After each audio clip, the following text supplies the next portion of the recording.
సింహాల గుహ వంటి శ్రమ నుండి తప్పించబడేటంతటి ప్రార్థన చేశాడు దానియేలు గారు.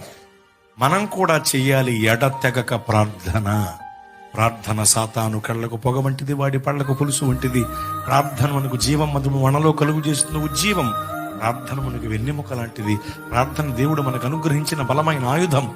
మా యుద్ధోపకరణములు శరీర సంబంధమైనవి కావు గాని దేవుని ఎదురు దుర్గములను పడద్రోయజాలినంత శక్తి కలిగినవని లేఖనం చెబుతోంది. ఈ శక్తివంతమైనటువంటి ఆయుధములలో ఒక ఆయుధము ప్రార్థన మాత్రమే.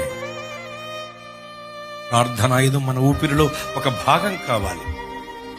అందుకొరకు మానకుండా ప్రార్థనా మందిరానికి ఎందుకు నిర్లక్ష్యం చేస్తున్నాం? పైగా దానియేలు గారికి మందిరానికి వెళ్ళి ప్రార్థన చేసుకునే అవకాశం ఉందా అండి? లేదు. వెళదామన్నా ఆ దేశంలో జీవం కలిగిన దేవుని ఆలయం ఉందా? లేదు. కాబట్టి యెరూషలేము తట్టు ఉన్న కిటికీ తలుపులు తెరచి అతడు అనుదినము ముమ్మారు ప్రార్థిస్తూ ప్రభువుని స్తుతించేవాడు.